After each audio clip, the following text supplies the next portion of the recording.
This is Ryan from Cincy Life Community News. We are in a sacred area. This is sacred ground right here. This is the land of the Si-Te-Cah, that the Paiutes called the Si-Te-Cah. The Si-Te-Cah means basically tool eaters.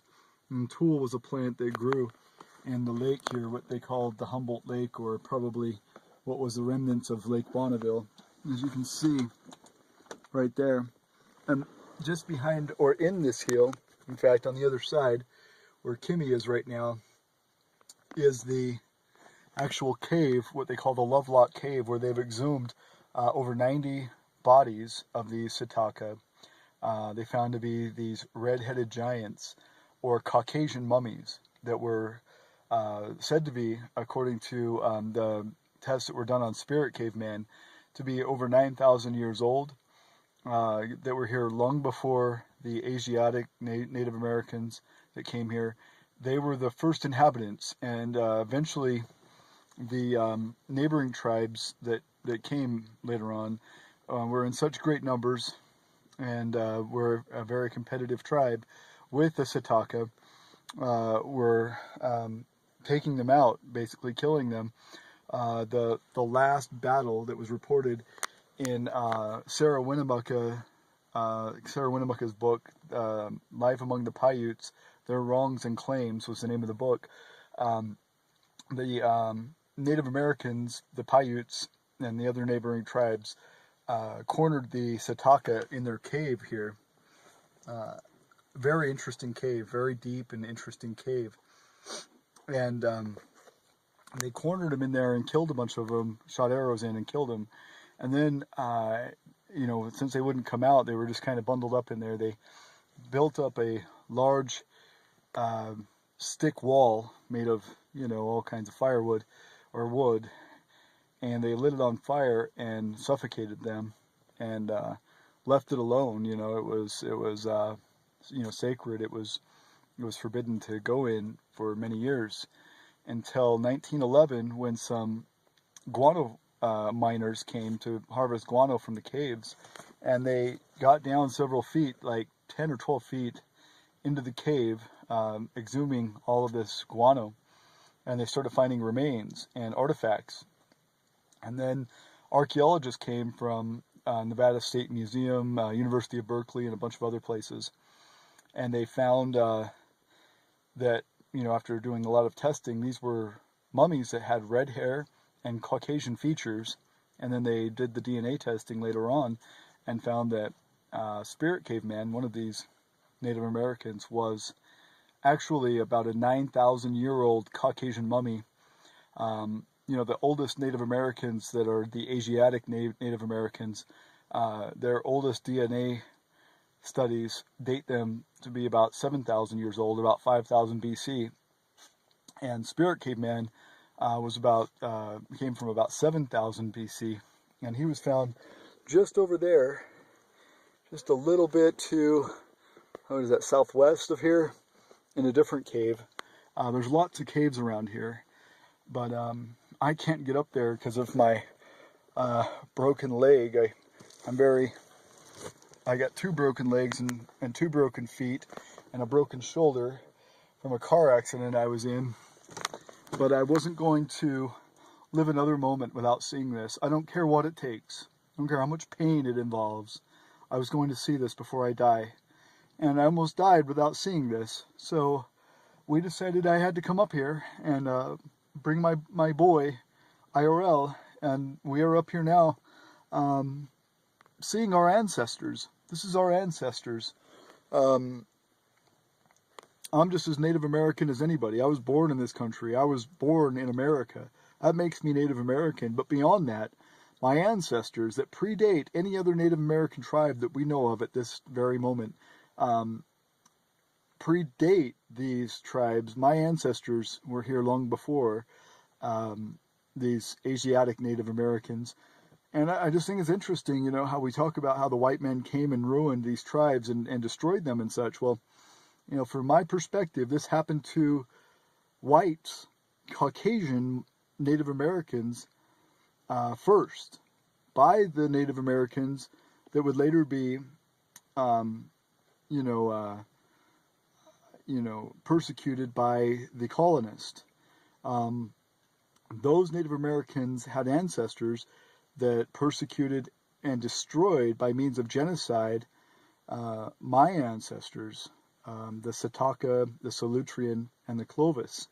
And so I just think that it's very interesting we have this slanted view of history. In fact, if you go look at this little sign over here, it depicts the Native Americans as the Asiatic Native Americans that we know of today as Native Americans. But however, if you go down to the Nevada State Museum at Carson City and you look at the Native American artifacts and you hear the stories that they tell of the DNA and the studies of these mummies from this cave here, they were red-headed giants. They had Caucasian features. They had, the cheekbones and the structures and the nose of Caucasians. They weren't Asiatic Native Americans. They were Caucasian Native Americans. So our history is so twisted and slanted to, show persecution, a one-sided persecution, not the full story, not the full history. And I just think that is wrong. I think more people should know about this. So, I encourage you not to take my word for it, but to go and do some of your own research. Come up here yourself, pray, meditate, study. Go to the Carson City, Nevada State Museum and ask questions there, and look at their artifacts, and then look up some of the books that have been written about this. I have a couple, and they're very, very fascinating. But I encourage you to really study this and don't take my word for it, because there's a lot of misinformation out there, and I'm trying to clear some of that up. Well, thanks for watching. Oh, and by the way, there is another video. Kimmy's up there right now in the cave with my boy, and they're taking pictures and video of the cave itself. So stay tuned. There's going to be more to come. Well, we're walking up to the caves, aren't we, Rel? And it's a bit of a kind of a steep climb up the side of this mountain. But we're going to make it. We're almost there. Come on, Rel. It's definitely a fortress to live in if that's what you're looking for. You can go down that trail there, or here's the beginnings of the cave. And it's really a network of caves through here.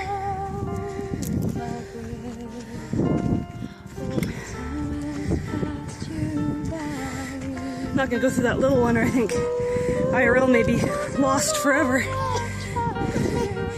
Climb in, big boy. Good boy. Let's see. There's the other exit for that cave. Whoa, Daddy, huh? Better hold my hand. You don't want to fall down.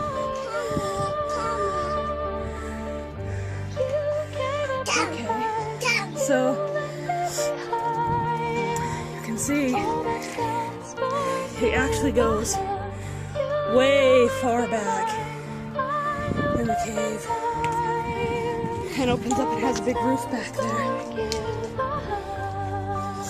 Come on, buddy. IRL's collecting rocks and specimens, aren't you, buddy?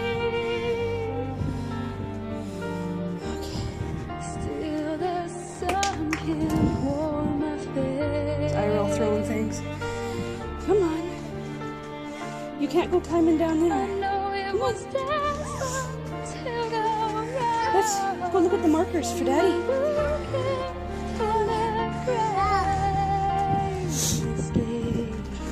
Okay. Here it talks about the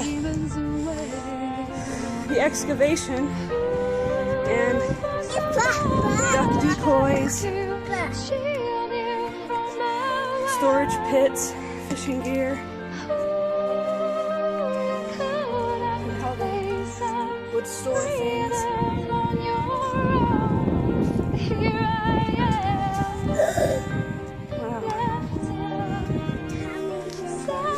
somebody didn't like Native Americans. There's a Lovelock Cave archaeological site. And there's this. Come here, IRL. Come to mommy, Dad. I'll hold your hand. I'm gonna go down and take a picture.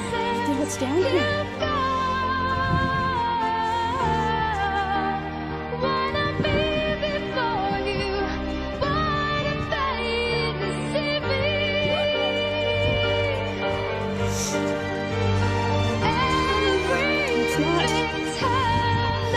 Accessible, that's for sure. They've left it pretty much undisturbed except for building a platform to keep people from messing up the evidence. See all that's black in the shadow, you can see is the scorch marks from the fire that burnt out the cave and killed the people inside. So yeah, really humbling to be in here, and I'm not going to talk anymore because you just feel like you can feel the spirits in this cave for sure.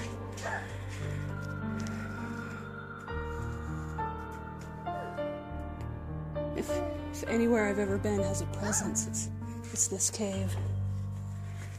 Wow. Hold Mommy's hand. Got steps into the darkness. We'll catch the last light. Mommy. It's okay. Mama's with you. We can catch the last light of the setting sun in the lower cave. I will hold you. IRL feels it. He's a little scared.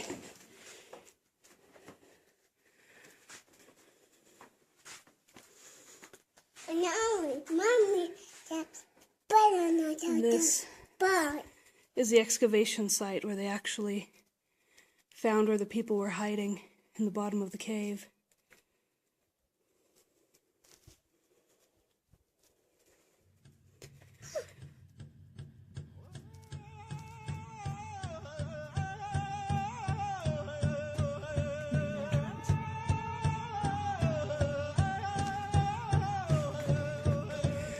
Plenty of room in here. You could fit quite a gathering in this cave. Have room.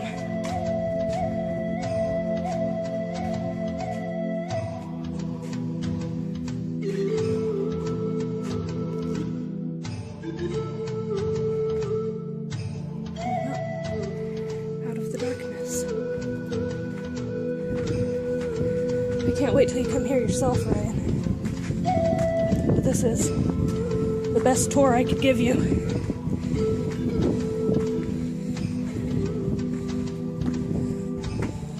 I'm gonna grab some still photos for you real quick.